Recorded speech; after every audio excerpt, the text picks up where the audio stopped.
balik lagi nih di channel YouTube aku. Kalian apa kabar? Semoga kalian sehat selalu ya.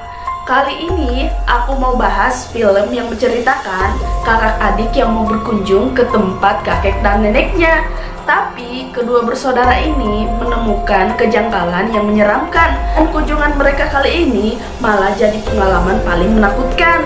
Oke deh, gak usah lama-lama lagi, aku langsung nyeritain film ini ke kalian. Tapi sebelumnya, aku minta tolong ya sama kalian buat like video ini, dan jangan lupa subscribe, juga nyalain lonceng notifikasinya ya guys, biar kalian gak ketinggalan sama video terbaru aku. Tanpa lama-lama lagi, aku bakal langsung nyeritain film ini ke kalian. Di awal cerita, seorang ibu yang punya 2 orang anak bernama Becca dan Tyler. Ibunya berencana membawa kedua anaknya tersebut ke rumah nenek mereka, yang dimana ibunya gak pernah lagi berhubungan dengan orang tuanya selama 15 tahun.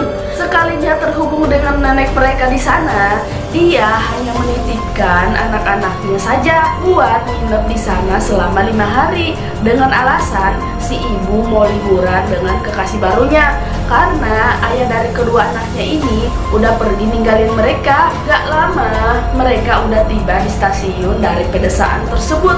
Di sana mereka berdua udah dijemput sama kakek dan nenek mereka. Cucunya ini terlihat bahagia banget karena bertemu dengan kakek dan nenek mereka. Apalagi itu baru pertama kalinya mereka melihat wajah kakek dan neneknya, yang bikin mereka penasaran selama ini. Pas sampai di rumah neneknya, mereka langsung merekam segala aktivitas bersama adiknya menggunakan kamera. Ya biasalah, mereka mau abadiin momen kenangan saat di rumah neneknya. Apalagi itu tempat dimana ibunya dilahirkan. Di sisi lain, si nenek juga senang dengan kehadiran kedua cucu mereka yang belum pernah ia lihat. Terus kamar mereka juga udah disediain khusus buat Becca dan Tyler adiknya. Sejauh itu semua terlihat biasa aja dan gak ada yang mencurigakan sama sekali, baik di dalam maupun di luar rumah. Becca dan Tyler diberi kebebasan buat main, ngerekam atau hal apa saja lainnya. Nah, di luar Tyler melihat kakeknya dari kejauhan masuki kandang ternak. Saat malam hari tiba, si kakek sengaja masuk kamar mereka untuk ngasih tahu mereka beberapa aturan yang mereka harus taati, seperti gak boleh pergi ke ruang bawah tanah. Alasannya karena di sana ada banyak jamur. Terus mereka juga harus tidur sebelum jam 10 malam dengan alasan kakek dan nenek mereka yang sudah lansia benar-benar butuh istirahat lebih. Tapi ya karena malam itu mereka gak bisa tidur, padahal itu udah jam setengah 11 malam. Karena kakaknya lapar, dia niat buat ambil kue yang ada di dapur. Tiba-tiba dia terkejut dengan neneknya yang kelihatan muntah-muntah gak jelas di malam hari. Eka langsung cepat-cepat tutup pintu kamarnya karena gak mau ketahuan sama neneknya. Besoknya mereka anggap semalam hanya hal biasa dikarenakan neneknya yang lagi gak enak badan. Ditambah lagi kakeknya beritahu si Becca kalau neneknya itu alami flu yang berlangsung selama 24 jam. Siang harinya karena mereka berdua gabut, mereka mutusin buat main petak umpet di kolong rumah. Tapi ada yang aneh, kalau ada orang lain yang ikut dalam permainan itu. Ngeri banget, tiba-tiba ada yang ngejar si Becca sampai bikin mereka lari karena panik. Lebih seremnya lagi, nama mereka dipanggil secara bergantian di kolong itu. Setelah mereka berhasil lolos, mereka kaget karena itu ternyata nenek mereka sendiri. Gak lama ada pria yang datang ke rumah itu. Ternyata dia tuh dokter, sengaja datang untuk nemuin kakek nenek mereka yang gak datang di acara sukarelawan kemarin. Tapi mereka berdua sedang berada di luar karena barusan aja keluar di jalan kaki. Setelahnya Tyler adiknya rencana mau buat vlog di kandang hewan milik kakeknya. Dia pastikan semua udah aman. Dia cepat-cepat masuk dan langsung meriksa hewan apa aja yang dia ternak. Tapi yang dia dapatkan malah popok orang tua yang kelihatannya jorok banget. Lalu mereka berdua diajak kakek buat pergi ke suatu sekolah yang dimana itu tempat sekolah ibunya waktu masih SMA. Terus seperti biasa, kakaknya Beka langsung ngerekam semua dokumentasi yang akan diperlihatkan kepada ibunya kalau mereka sudah kembali ke kota. Belum berapa menit aja si kakek langsung bilang kalau ada orang yang lagi ngawasin mereka. Saat itu juga kakeknya langsung menyerang orang itu, tapi ternyata itu cuma orang biasa. Nah, setelah malam hari mereka dengar suara berisik dari luar kamar. Padahal itu udah jam 11 malam guys, yang harusnya kakek dan neneknya udah tidur. Tapi pas pintunya dibuka, ternyata itu nenek mereka yang lagi garuk-garuk tembok. Di hari ketiga, Beka dan adiknya Tyler udah dibuatin beberapa kue buat sarapan. Tapi ada kejadian di mana si nenek bilang kalau dia agak sengaja numpahin adonan ke laptop mereka, yang hasilnya saat mereka video call dengan ibunya, wajah mereka gak kelihatan sama sekali karena tumpahan adonan tadi kena kamera laptop. Langsung aja mereka beritahukan ibunya kalau akhir-akhir ini kakek dan nenek mereka bertingkah aneh. Misalnya kakeknya yang menyerang orang sembarangan, ditemukannya popok orang tua di kandang, sampai ngejar mereka di bawah kolong rumah. Mendengar aduan kedua anaknya, ibunya hanya bilang kalau neneknya itu udah tua, jadi ya wajar aja kayak gitu. Nah, sore hari si kakak sengaja hampirin neneknya buat ngasih tahu kalau dia tuh mau wawancara. Nah, si Beka mulai nanya-nanyain si nenek nih. Awalnya dia nanyain apa yang bikin ibunya pergi sampai-sampai gak kembali selama 15 tahun. Tiba-tiba respon si nenek aneh guys. Malah dia jadi tremor selama beberapa menit. Pas malam hari sekitar pukul 10.15, Beka sama adiknya kembali dengar suara aneh di luar kamar. Ternyata nenek mereka lagi mondar-mandir di kegelapan tanpa tujuan. Dan seremnya lagi, si nenek jalan merangkak dan coba masuk ke kamar mereka.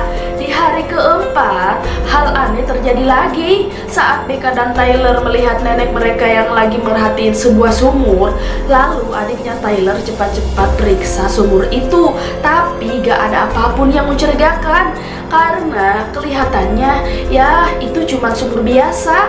Beberapa jam kemudian ada tamu lagi, yaitu seorang wanita yang dulunya udah jadi teman curhat kakek dan neneknya dikala dia stres. Nah, saat sore hari Beka dengar neneknya yang lagi ketawa keras. Setelah mereka berdua mendekat, ternyata neneknya hanya menghadap ke tembok. Gak lama kemudian, tiba-tiba si nenek ngebekam wajahnya sendiri. Nah, di tempat lain juga, pas si Beka mau nemuin kakeknya, kelihatan kakeknya lagi ngarahin senjata di mulutnya. Benar-benar mengerikan deh. Karena kejadian aneh semakin menjadi dan makin parah, kedua kakak beradik ini mutusin buat naruh kamera tersembunyi. Nah, malamnya kakaknya sengaja nungguin sampai waktu setengah 10 malam guys.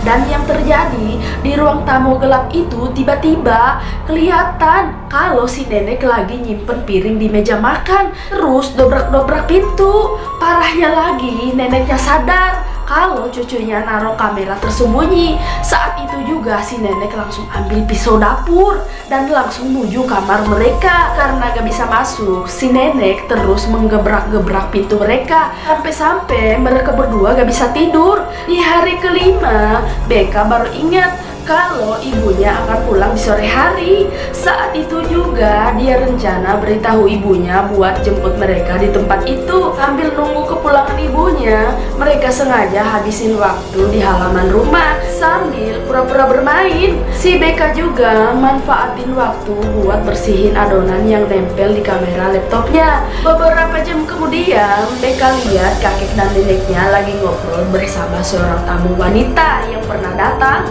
Tapi mereka juga gak tahu apa yang sedang dibicarakan saat itu. Saat sore tiba, mereka ngelihat kakek dan neneknya keluar berjalan menuju kandang. Saat itu juga Becca dan Tyler langsung cepat-cepat hubungin ibu mereka yang sudah tiba di rumah. Tanpa basa-basi lagi, Becca mohon sama ibunya buat jemput mereka pulang karena ada yang tidak beres dengan kelakuan kakek dan neneknya. Akhirnya ibunya yang khawatir dengan anak-anaknya langsung penasaran dengan tingkah laku dari kedua orang tuanya itu. Dan ternyata setelah mereka tunjukin apa saja yang baru anak-anaknya perlihatkan, ibunya langsung kasih tahu kalau itu bukan nenek mereka. Berarti selama ini mereka berdua udah nginep bersama orang yang tidak dikenal. Dengan terburu-buru, ibunya langsung nelpon polisi untuk menghampirin rumah tersebut. Tiba-tiba kakek dan nenek itu malah kembali ke dalam rumah dan mengajak mereka buat bermain di malam hari. Pas malam tiba, Tyler dan Becca yang makin ketakutan langsung beralasan akan ngerekam beberapa video di halaman rumah. Tapi saat mau keluar, serem banget. Mereka malah ngeliat wanita yang berkunjung tadi udah bergelantung di atas pohon. Parahnya lagi, si kakek tahu kalau mereka itu pengen kabur dari rumah itu. Becca dan adiknya Tyler dengan terpaksa harus main dadu bersama kedua orang itu. Tapi baru saja main dadu, Becca pamit ke kamar dengan alasan pengen ngerekam video. Nah, Tyler yang ditinggal sendirian kayaknya mulai ngerasain hal-hal aneh yang terjadi secara tiba-tiba. Parahnya lagi, si kakek berjalan pergi secara mendadak dari meja, dan si nenek yang makin aneh dengan maksa masukin banyak kue ke dalam mulutnya secara gak wajar. Di sisi lain, ternyata kakaknya Becca menyusuri tempat di mana hari pertama mereka dilarang masuk di tempat itu dengan alasan banyak jamur. Tapi gak lama si kakek tiba-tiba kembali lagi. Tapi istrinya dalam keadaan mematung secara tiba-tiba. Si kakek langsung bawa nenek ke dalam kamar. Di ruangan itu, Becca malah nemuin seragam pasien rumah sakit jiwa. Gak itu saja, dia juga nemuin beberapa bingkai foto yang diduga di foto itu adalah kakek dan nenek mereka yang asli. Dan bener aja guys, dia tiba-tiba nemuin jasad kakek dan neneknya yang udah tewas dan disimpan di ruang bawah tanah. Tapi sialnya, si kakek tiba-tiba sedang lihat dia di tempat itu. Saat itu juga dia bilang kalau kakek dan neneknya sudah merawat mereka di rumah itu secara sukarela sejak seminggu lalu. Terus 2 hari setelahnya, ia bersama istrinya diberitahu kalau cucu mereka akan datang dan mereka akan menjemput cucunya di stasiun kereta esok hari. Si nenek palsu yang mendengar hal itu langsung menyuruh suaminya buat ngebunuh kakek dan nenek mereka yang asli karena si nenek palsu sangat ingin memiliki cucu. Lantas beberapa hari lalu kelihatan si nenek palsu lagi merhatiin sumur itu karena 35 tahun yang lalu ia sengaja melempar anaknya ke dalam sumur itu. Sejak saat itu, nenek palsu mulai ngalamin gangguan jiwa dan bersama si kakek juga yang suka ngalamin gangguan paranoid. Pantesan beberapa hari yang lalu, si dokter pernah berkunjung dan nanyain kalau kakek dan nenek mereka yang asli gak pernah datang lagi karena ternyata mereka udah tewas dibunuh 2 orang tersebut. Hal yang sama dikatakan seorang wanita yang pernah berkunjung karena udah nemanin saat dia stres. Ternyata wanita tadi juga mantan pasien gangguan jiwa yang udah sembuh karena dirawat sama kakek dan nenek asli mereka. Ternyata kakek dan nenek asli mereka bekerja sebagai sukarelawan di rumah sakit jiwa. Terus Becca diseret ke lantai atas dan dikunci di dalam kamar. Terus adiknya Tyler juga udah banyak luka lebam di dahinya dan ditempelin popok jorok di wajahnya. Nah, di sisi lain, si Becca yang dikunci bersama nenek misterius mulai kambuh secara tiba-tiba. Cermin di kamar itu pecah akibat terkena benturan kepala Becca. Mau gak mau, terpaksa Becca langsung menusuk si nenek dengan pecahan kaca sampai tewas di tempat itu. Terus dia cepat-cepat hancurin kerender pintu. buat nyelamatin adiknya yang sedang terancam. Untungnya dia belum telat datang. Dia langsung menahan pergerakan si kakek. Adiknya Tyler yang lihat kakaknya yang udah dibanting-banting langsung bertindak cepat menolong kakaknya itu. Karena Tyler udah emosi, dia langsung ngehantam kepala si kakek dengan pintu kulkas berkali-kali. Gak lama mereka mendengar sirene mobil polisi di luar rumah. Dan benar aja, itu ibu mereka sudah tiba di tempat itu dan langsung meluk kedua anaknya. Di akhir, ibunya baru cerita penyebab ia ninggalin rumah karena dulunya orang tuanya yang asli gak menyetujui hubungannya dengan pacarnya sewaktu SMA, yang dimana itu ayah asli dari Becca dan Tyler. Maka dari itu ibunya mutusin buat kabur dari rumah dan gak ada kabar selama 15 tahun. Nah, gimana menurut kalian? Itu tadi ceritanya. Ngeri banget kan? Komen di bawah ya. Jangan lupa bantu aku juga dong dengan like video ini, terus di subscribe dan nyalain lonceng notifikasinya biar kalian gak ketinggalan sama video-video seram aku selanjutnya. Oh ya, komen juga ya kalau kalian punya rekomendasi film seru lainnya yang mau aku bahas. Oke deh, kayaknya cukup segitu dulu ya cerita dari aku. See you next my video. Bye bye.